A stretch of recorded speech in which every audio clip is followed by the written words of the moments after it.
Que bom. Tô escutando bem, Tudo ótimo, querido. graças E a você Deus. tá bem? Muito feliz de estar aqui, muito feliz de ser aí ter essa honra, né? De ser o primeiro homem aí a participar de uma live sua. E só agradeço mesmo pelo convite. Estou muito feliz de estar aqui, com certeza. Ai, Imagina. que lindo, Laura. Obrigada, viu, por ter aceitado o convite. E fiz toda essa algazarra toda Sim, porque tem que com certeza. agradecer, né? Gratidão, viu, querido? Gratidão por você também ter coragem de vir aqui, né? De você falar, não, vou botar a Sim, cara lá e vou falar com ela. imagina, eu que Obrigada, viu? agradeço. É uma honra estar Gratidão. aqui com você. Que É, ótimo. E me conta uma coisa, Laura, como que foi o seu processo com as mandalas? Me conta assim, como seu caminho, o que você quiser trazer para tá trazer de bom, vamos lá. inspiração aqui para as Fiz alguns pessoas. apontamentos Conta aqui, aqui um tá? Para pouquinho. não esquecer de nada, para fazer uma linha aí cronológica. Mas vamos lá. É. Desde de criança, assim, eu sinto que eu tenho um lado artístico meio aguçado, né? Tanto artístico quanto de autoconhecimento. Eu sempre fui muito curioso, assim, nessa parte de espiritualidade, de buscar aí sair um pouquinho desse padrão, assim, né, social, de tanta cobrança, né? Então, desde pequeno, assim, apesar de eu não saber desenhar, eu só sei desenhar mandalas mesmo, mas desde pequeno, assim, eu fazia algumas coisas assim, ganhava concursinhos, assim, de desenho infantil, algumas coisinhas assim. E eu sempre gostei desse meu lado, né, criativo. Eu sempre me senti uma pessoa muito criativa, sempre gostei muito de criar coisas. E aí juntava um pouquinho dessa parte de curiosidade, né? De querer conhecer um pouco mais sobre a vida, sobre esses mistérios aí que ninguém sabe, né? Esses mistérios que é a própria vida mesmo. A gente não sabe o que a gente está fazendo aqui, por que, que a gente conhece as pessoas, o porquê que a gente segue um determinado caminho, veio uma determinada família. Eu sempre fui muito de me questionar sobre isso. Mas na infância eu era muito introspectivo, né? Eu era bem quietinho, assim, e muito diferente do que eu sou hoje, inclusive. Mas eu era muito mais quietinho. E agora, assim, na fase de adolescência, adulta, eu pude perceber que essa minha parte quietinha, introspectiva, era uma parte minha de bloqueio mesmo, né? Desde pequeno, algumas pessoas ao meu redor, assim, me cobrava muito a perfeição, né? De ser o melhor aluno, de ser o melhor em tudo que eu faço. Isso tem, obviamente, a parte boa, né? Para você trazer ali uma potência, né? Como pessoa. Mas também tem uma parte que, quando criança, você se sente cobrado, né? Então eu sentia que era muito medo, muito bloqueio ali envolvido, muita avaliação, muita cobrança e autocobrança também, né? De querer dar sempre o melhor. E nem sempre a gente consegue dar sempre o melhor, né? Nós somos seres humanos e algumas partes a gente falha, outras partes a gente se dá melhor. E quando criança a gente ainda não tem uma compreensão disso, então a gente entra meio num curto-circuito, assim, né? E aí na adolescência eu fiz um curso, uma vivência, né, de autoconhecimento, e eu pude entrar em contato aí com esses processos, com esses bloqueios e trazer isso para uma liberação, né? Uma liberação desses bloqueios, desses medos. Comecei também a entrar em contato com a parte meditativa, a parte ali de expansão de consciência. Esse foi um curso muito importante para mim. Eu fiz ali meados dos meus 16, 17 anos. E sim, Que precoce! isso. Adorei. Você falou tudo isso, eu falei, gente, né? Tem 50 anos. Não, Mas já com tem mais de 16 anos, 10, eu vai tenho lá. quase 30 já. Mas. E aí me despertou, né, essa vontade ainda mais de conhecer um pouco mais esse lado espiritual, esse lado de expansão mesmo de consciência. E quando eu comecei a ficar um pouco mais independente financeiramente, eu comecei a buscar alguns cursos por mim mesmo, né? Então, virei aí mestre Reiki no meados dos meus 19 anos. Fui buscando, fiz alguns cursos de chakras, participava via muito vídeo no YouTube, participava de muitas lives, né, para entender esse processo de autoconhecimento, assistia assim, inúmeros filmes, livros, e eu fui buscando muito, né, esse aprendizado. E aí eu sempre procurei algo que me trouxesse ali como profissão, né, ou como algo que fizesse parte assim de mim, seja como hobby, seja como trabalho mesmo, né, como profissão. E eu trazia muito isso de querer explorar meu lado criativo como profissional e trabalhar também essa parte da espiritualidade. E aí eu queria uma junção disso, né? E aí, onde eu fui pro teatro, primeiramente, eu busquei isso no teatro. Hoje eu sou formado como ator, exerço algumas coisas, mas no meu dia a dia, eu sou formado também em comércio exterior. Então, no meu dia a dia, eu trabalho no escritório de comércio exterior, né? Inclusive no escritório familiar e tudo mais. E só que eu precisava dessa injeção de arte, precisava daquilo que me completasse, né, de verdade, né, como essência ali, como até um propósito de vida, até uma missão, né? E aí, quando eu fui pro teatro, eu senti um pouquinho isso, esse contato com a criação, esse contato com parte de energias, com parte ali de meditação, de respiração. O teatro traz muito isso. Mas ainda sentia que faltava alguma coisa. Porque o teatro é muito na parte da relação, né? O teatro é muito na parte ali do grupo. E eu sentia que eu precisava de algo mais meu, assim, mais quietinho, mais algo individual, né? Para trazer mais essa parte individual ali, da concentração, algo que eu trabalhasse de forma energética, criativa, porém introspectiva, né? Mais quietinho ali, individual. E aí foi onde eu comecei a buscar um pouquinho sobre isso, mas não achava nada. E durante a pandemia, eu comecei ali a ter alguns insights ali, né? A gente ficou muito tempo em casa, então a gente ficou também mais introspectivo, né? Mais sem contato aí com o mundo direito. E isso me despertou alguns insights, assim. E eu comecei, em uma tarde, assim, de sábado, a pegar um caderno, assim, antigo, no tédio, e comecei a desenhar mandala. Comecei a desenhar lápis ali mesmo, não tinha régua, não tinha transferidor, compasso, nada disso. Aí comecei a desenhar algumas mandalas e comecei a falar, não, vou melhorar isso, né? Aí eu comecei a pegar, vou deixar mais redondinha a mandala. Aí pegava, sei lá, um vaso que tinha em cima da mesa de centro, fazia ali em lápis ali em volta do vaso para ficar um redondinho melhor. E eu fui fazendo esse processo.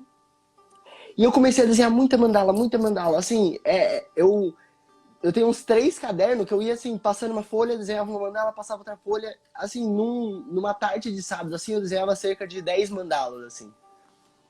E eu comecei a ficar curioso, assim, por que eu tô fazendo mandala, né? Por que tá vindo isso? Da onde tá vindo esse monte de criação de mandala? Eu nunca fiz mandala na vida, nunca, né? Apesar de eu gostar, de eu olhar bastante coisa, eu ia em muitas vivências, assim, de mindfulness, de meditação, e sempre fui meio apaixonadinho, assim, por mandala, assim, né? Eu olhava, ficava contemplando um pouquinho ela. Mas nunca pensei assim que eu poderia virar um artista de mandala futuramente, né?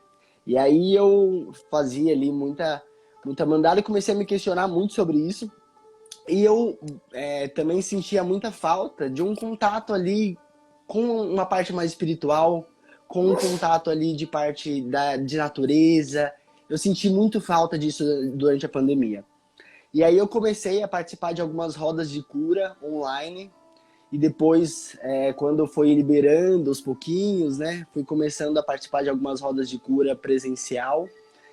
E isso foi me aflorando um pouco mais, essa parte intuitiva, foi me aflorando um pouquinho mais essa parte de que eu estava indo no caminho certo. E aí foi quando eu fiz uma vivência de um ritual de ayahuasca. E no meu primeiro ritual de ayahuasca, eu vi muitas mandalas. Nossa, era mandala assim que vinha assim, inúmeras formas, cores, E isso, de novo, me trouxe mais um. Peraí, eu tô desenhando mandala durante a pandemia inteira. Tenho meu primeiro ritual de ayahuasca e vem muita mandala. Alguma coisa tem aí. Então eu fui procurar alguns cursos, né, de mandala. Fui fuçando mesmo, né, olhando desenhos. Aí encontrei a deusa das mandalas, Tati Alencar. E e aí me interessei, participei de uma jornada, inclusive há um ano atrás estava participando de uma jornada dessa, mal imaginaria eu que estaria participando no ano seguinte. E fui juntando o curso com mais vivências, né, ligada a essa parte de espiritualidade, de medicina da floresta, né? E fiz um baita curso aí completo de xamanismo. E fui aí iniciado aí em diversas coisas de erva, de cristais, de tabaco. Fui iniciado aí nessa parte xamânica. E aí eu fui integrando essa parte, buscando aí e achando esse caminho da parte de criação e espiritualidade e conexão, enfim. E foi nisso que agora eu tô aqui. Que lindo, Lauro, porque muitas Sim, vezes eu não sei a história dos alunos. Também estou descobrindo sim. agora a história do Lauro, né?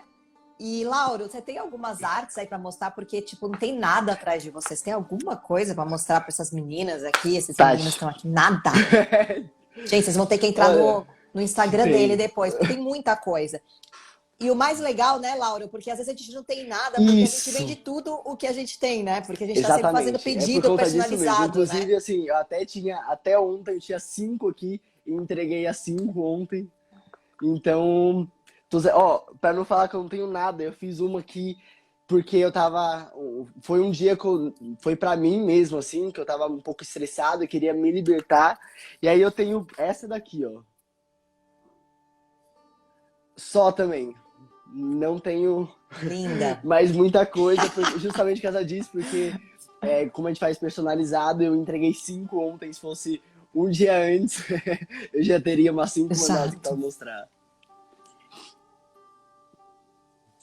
É que nem eu, Lauro, eu não tenho uma mandala aqui, assim, eu tenho umas, aquelas que eu Sim, faço exercício com vocês, né, no curso, né, elas estão todas aqui. Essa daqui também foi algum exercício que eu fiz há muito tempo, e aí eu falei, gente, eu preciso, não tenho nada aqui, assim, para mostrar para as pessoas mesmo, porque o bom quando você faz essas mandalas personalizadas é isso, porque tá sempre rodando, né, você não tem não. elas para vender, né? Claro, tem alunos que gostam de criar elas para vender e tem alunos que vão trabalhando com elas personalizada, E que Tati, graças é a muito Deus, bacana, assim, né?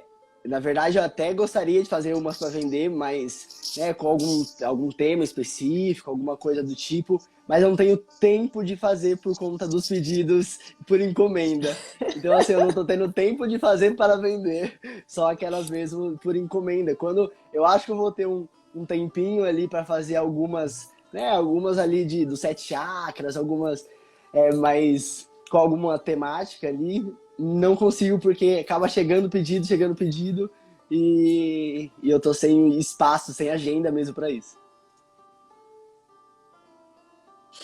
Nossa, eu lembro, sempre eu quis falar, nossa, eu vou me programar para fazer uma exposição. Aí nunca também tive tempo, nunca consegui. Eu tinha que fechar às vezes a agenda para poder conseguir dar conta dos pedidos. E eu desejo muito que você e todos os alunos que queiram realmente, né, trabalhar com isso, seja Sim, sempre assim com certeza. abundante, né? E nossa, lindo, lindo sua história, amei saber. E me conta um pouquinho. O Lauro, ele participou Sim. da Mandalas da Unidade, que foi um projeto voluntário que a gente fez. Ele e o Chico foram o único dos 2 homens que participaram em meio a umas Foi. 200 mulheres, né? O Lauro fez lá em Sim, Barueri, né? Você mora hoje, em Barueri, né, isso, Lauro? Você hoje tá na por verdade aí, eu tô nessa em região, Osasco, né? mas minha família, meus pais estão em Barueri, então eu também trabalho em Barueri, então eu fico sempre dos dois cantos, né? E me conta como que foi a experiência lá de fazer no espaço lá, foi muito legal. Para vocês que não sabem, Mandalas Unidade, na verdade, nós temos um projeto, que é um projeto meu, que eu comecei em 2018, que chama Beloved in Motion, que chama Seja o Amor em Movimento. Porque para mim, o propósito é a gente descobrir essa nossa essência, o nosso amor, e colocar ele para o mundo. Quando a gente não quer colocar ele para o mundo, a gente muitas vezes está na vingança, né? Então eu não quero dar isso para o mundo. Então você não flui e o seu propósito não flui. Então para mim o propósito ele está muito ligado com esse amor que a gente flui e dá para o mundo, né? E eu acredito também que sempre aquilo que a gente dá a gente recebe. Então às vezes a gente quer muito amor, mas a gente não sabe dar. E quando a gente dá a gente pode receber porque o universo é um fluxo, né? Então, eu trouxe esse projeto, na época que eu criei esse projeto, era um projeto que eu achei que só eu ia fazer, era um projeto que era para espalhar artes vibracionais, com essa energia de espalhar amor, de espalhar, de despertar o propósito das pessoas através das artes em locais públicos, em instituições, em ONGs. Só que eu sozinha não conseguia. E aí, quando eu comecei a formar os alunos, eu falei, gente, é eles que vão continuar, porque nós somos um, né? Então, assim, todos nós juntos, na mesma energia, com o mesmo foco, espalhando essas artes. Aí nós tivemos um evento que foi em março desse ano, na energia do Dia da Gratidão, e a gente espalhou em 40 instituições pelo mundo, né? Brasil, Portugal e Alemanha. E eu não sei se você escutou, Lauro, que ontem eu falei para Estava. a Aline, não sei se você estava presente, que nós fomos convidados para fazer a Mandalas da Unidade agora, o Beloved in Motion, esse projeto Sim. na Virada Sustentável desse ano.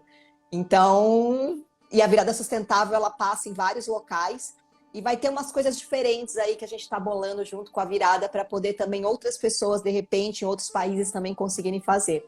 Queria que você Bom, falasse um primeiro pouquinho da que experiência, esse como foi. evento que vai acontecer ainda, já estou super dentro, então já pode contar comigo. E foi muito interessante porque foi ali um momento ali para mim de o tempo todo eu estava treinando, né, com daquele modo que você até orienta no curso, né, de fazer ali com o craft, né, para ter essa firmeza na mão ali de fazer numa parede. E então eu nunca tinha feito realmente assim uma mandala de parede. Eu tinha feito sempre esses treinos, né? Olha, não tive, eu achei que eu ia ter muito mais dificuldade em fazer, até mesmo nos treinos. Eu ficava pensando, meu Deus, porque eu giro muito a mandala, isso eu acho que é um problema, entre aspas, né, bem comum aí dos alunos, de sempre girar a folha para poder fazer, né? E Um problema de quem vai exatamente, fazer na de parede, que né? vai Porque no fazer. papel tudo bem, né? Mas na E aí parede você eu não tem ficava como bastante girar, né? pensando nisso, assim, de meu Deus, como é que vai ser? Não posso girar na parede, mas foi super tranquilo. E aí trazer ali fazer minha primeira mandala de parede num evento mundial foi muito importante para mim, assim. Foi um momento para mim, inclusive eu fiz com pessoas muito queridas ali, a Marius, a Tânia, a Bruna, que auxiliaram ali a gente também. E foi muito gostoso, assim, de muita conexão. O local nos acolheu muito bem também. Eles sentiram ali a Marius até que achou o local pra gente. E eles, nossa, foram super, assim, entenderam o nosso propósito, acharam super interessante, falaram se a gente não podia fazer em mais salas, o que a gente podia criar depois disso. E a gente não poder. O que era essa ONG mesmo? Era uma ONG, eu não me lembro qual que era Eles, o tema dessa eles davam ONG aí. Eles apoio ali trabalham com o a quê? crianças e adolescentes, né, em estado de vulnerabilidade. Então eles traziam ali para crianças ali e também para mais jovens e encaminhar para o mercado de trabalho, né? Eles davam um suporte também nessa parte aí, inclusive para esses maiorzinhos assim, né? Para pré-adolescentes e adolescentes, na parte até profissional. Então tudo que era ligado ali a crianças e adolescentes em estado de vulnerabilidade, eles acolhiam essas pessoas. Ah, eu errei seu Instagram. É Lauro Não, underline. underline ou Lauro ponto? Ah, então eu errei, gente. É Underline. underline, tá? É Lauro underline Maciel. Eu coloquei Lauro ponto, Isso. mas é underline. Mas depois dessa live vai ficar gravada e a gente vai, né, colocar o Sei. link dele para vocês lá acessarem. Mas foi, Nossa, que incrível, que incrível. E foi uma coisa, foi um dia foi, muito não, forte, foi né? muito, Muito. muito interessante, assim, os processos, né, que se acaba tendo ali, e como você sente que tem uma energia ali com todo mundo interligado, né? É muito forte, realmente. E era um momento ali de, apesar de muita conexão, mas também de muita alegria ali, né? Não foi algo que trouxe ali preocupações. Não, pelo contrário, foi algo muito leve, né? Foi algo gostoso, assim, de fazer. Nossa, fiquei muito feliz, assim, em participar disso. É um evento, assim, muito grande, que só tende agora a crescer mais, né? Ainda mais aí com esses outros projetos que vêm futuramente. Então, foi um momento muito gostoso. Acredito que as minhas companheiras ali também. E, Lauro, para a gente finalizar a sua parte, para Claro. depois a gente entrar nas leituras das mandalas das pessoas que elas devem estar aqui. Quero ter a minha mandala lida. Me conta uma coisa. Como que estão os feedbacks dos seus clientes em relação? Porque as pessoas, às vezes, elas não entendem que as mandalas vibracionais, elas não são somente artes. Elas são artes com mensagens, né? Que a gente traz mensagem do campo vibracional da pessoa, né? E como tá o feedback das pessoas aí que Tati, você inclusive eu até faz dei as uma mandalas? olhada Me aqui para conta. saber se a câmera não estava aqui focando no meu caderno, porque o último tópico era realmente os feedbacks. Era o último tópico aqui que eu anotei aqui algumas coisinhas. Então você leu, acabou de ler meu caderno. Sintonizando. E mas assim, isso é a parte para mim assim mais significante de todas, assim, é a mais gratificante, né? Algumas vezes a gente acaba duvidando daquilo, né? A gente ainda tem a parte aí mental muito forte, né? A parte mais racional muito forte. Então, a gente fica nessa, às vezes, até numa briga, né? Da parte intuitiva com a parte racional. Por isso até que tem ali as ferramentas que a Tati até ensina no curso, para quem está assistindo. Mas é uma briga muito grande. Então, muitas vezes você se questiona, né, se isso está certo, se realmente por que você está fazendo aquilo, você vai se questionando muito. E aí, quando você medita ali, deixa fluir, e depois vem o feedback, você fala, não sei por que eu ainda insisto em ficar, né, questionando, ficar perguntando ali coisas que não é só vai, sente no coração e vai, porque depois quando os clientes dão um feedback, assim, já aconteceram inúmeras coisas assim de eu fazer uma mandala e a pessoa fala, meu Deus, sei lá, o verde é minha cor preferida, como é que você sabia disso? Não sabia, mas quando a gente conecta, né, conecta com o seu campo energético, quando a gente sente realmente ali o que é para colocar, quando a gente aprende, né, a escutar nossa atenção, que a gente ainda está aprendendo, né, a escutar a intuição, a gente acaba saindo disso e trazendo ali algo ali muito mais concreto, né? E a gente só sente isso quando a gente recebe esse retorno. Então, já teve vezes assim da pessoa pedir uma mandala para casa dela e eu fazer uma mandala justamente da mesma cor, da mesma tonalidade da parede que ela pintou a casa. Então, assim, e era uma cor assim, era tipo laranja, sabe? Não era algo bege, que toda a casa. Era tipo, um Não cinza, era sei algo lá, um azul cinza, né? clarinho. Não, era um laranja. Então a mandala veio ali com aspectos vermelho e laranja. E foi justamente a cor da parede que ia ficar essa mandala. E isso, né, foi nada é por acaso, mas foi justamente quando a gente faz essa leitura, quando a gente sente realmente, se conecta. É difícil a gente aprender isso, porque a gente ainda é muito ligado, né, a querer ter razão ali de tudo, a querer, né, o nosso ego tá muito ainda aflorado, né, e então é muito até complicado, assim, é difícil de lidar com essa briga, mas ao mesmo tempo é muito fácil, porque é somente se conectar com o coração, se conectar com a nossa essência, né, e sentir mesmo. Então quando a gente sente, quando a gente traz isso pro coração e não pra mente, a gente dissolve e dissipa todos esses questionamentos e a mente perturbadora que fica martelando na nossa cabeça. Lindo. É porque a gente viveu muitos e muitos Sim, anos num padrão, né? Então, quando a gente começa a mudar, a gente tem que ter todo dia esse feedback, é importante para nutrir essa intuição. Nutrir, isso existe. Isso acontece, sabe? Porque senão você vai para a sim. razão, porque a vida te pede isso, né? Todos os impulsos externos falam, como assim? Só existe o que você está vendo. O que você não está vendo não existe. Só que quando você vai fazer esse trabalho e você sente, você se conecta com a outra alma, você vê que muitas vezes não tem nem divisão entre você e ela, né? Você começa a entrar nesse campo e às vezes fazendo isso só para você, você não sente, mas quando você faz para o outro, você começa a receber esses sinais do universo e aí você começa cada vez mais se alinhar, né? Com a sua intuição, com o seu espírito, né? Com a sua E alma, o né? mais Isso. engraçado disso é Ai, que obrigada.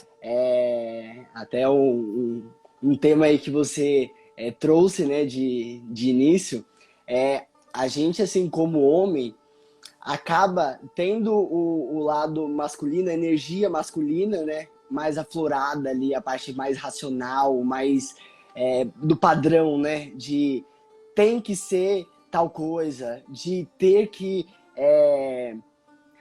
como é que eu posso dizer, trazer ali, ser por exemplo, na parte profissional, de ser um advogado, de ser um médico, de ser alguma coisa, mas a gente acaba esquecendo ali de que nós somos seres humanos e tem a parte masculina e feminina. Então, essa parte feminina, que é a parte ali da intuição, né? Essa parte da sensibilidade, acaba ficando um pouco esquecida, né, do lado masculino. Então, trazer essa cura, trazer esses processos aí de desbloqueio é muito forte, principalmente ali, eu falando como homem, né? É complicado, assim, é difícil até por uma questão social, até por uma questão de padrões, essa parte sensível é para mulher, né? Ainda existe muito essa parte machista, ainda existe muito essa parte de separar homem e mulher, mas no final todos somos um, né? Todos temos as duas energias e o melhor disso é o equilíbrio, né? Nossa, com certeza, falou tudo, Lauro, porque realmente os homens, eles acabam, né, não generalizando, mas na Sim, sua maioria sendo cobrados para serem os sim, machos alfas, para serem o cara racional, para cumprirem algumas questões na sociedade, que as emoções têm que ser anuladas, que a sensibilidade precisa ser anulada, que isso é coisa de mulher, que isso é coisa de fragilidade. Mas se a gente não equilibrar esses dois lados que estão dentro de todos nós, sim, é isso que está acontecendo com o mundo destruindo o feminino. E quando eu falo feminino, algumas pessoas que não entendem esses termos, às vezes fica assim, tá falando que o homem então machuca a mulher. Não. O masculino que está dentro de toda mulher e todo homem, porque tem muita mulher, eu mesmo ainda estou curando o machismo dentro de mim. Todos nós temos raízes, né? É uma coisa que a gente vem estrutural, né? A gente aprende algumas coisas que a gente está desconstruindo. Então, essa energia do masculino distorcido, de querer machucar, de querer anular as emoções, porque machucar o feminino é as sim, emoções. Ontem nós falamos do segundo chakra. O segundo chakra é as emoções. Se você reprime as emoções, né? O homem, quando geralmente, mulher acontece, mas homem é muito mais de você. Você é menino, não pode chorar. Não faz isso, é coisa de menininha, isso é coisa de mariquinha e não sei o que. É sempre esse tipo de comentário que faz aquele homem que quer até mostrar sua sensibilidade, porque uma criança é sensível, é pura, ele tem que começar a suprimir aquilo. E aí ele não consegue, é muito difícil para ele, às vezes, quando passa muitos anos, destravar isso. E a arte, eu percebo, né? E você já teve contato com isso, com toda essa abertura logo muito cedo, por mais que seja, você está falando que mesmo você tendo contato ainda é difícil, imagina para homens sim, que viveram uma vida muito longa de nunca ter tido contato com nada. Então, o contato com a arte, ela começa a abrir esses caminhos também para você se tornar mais sensível e desta forma acessar também a sua intuição mais profundo, né? Então, Imagina. gratidão aí por ser esse exemplo aí, para que muitos outros homens também se conectem com a arte ou não tenham vergonha, sabe, de expressar a sua sensibilidade, a sua intuição, né, Sim, a sua estamos verdade para aí o todos mundo. aprendendo ainda, né? Com falhas e erros e acertos, mas estamos no caminho certo. Ainda mais com a arte, ainda mais com a sua, com o seu auxílio aí, Ai, ajuda ainda mais.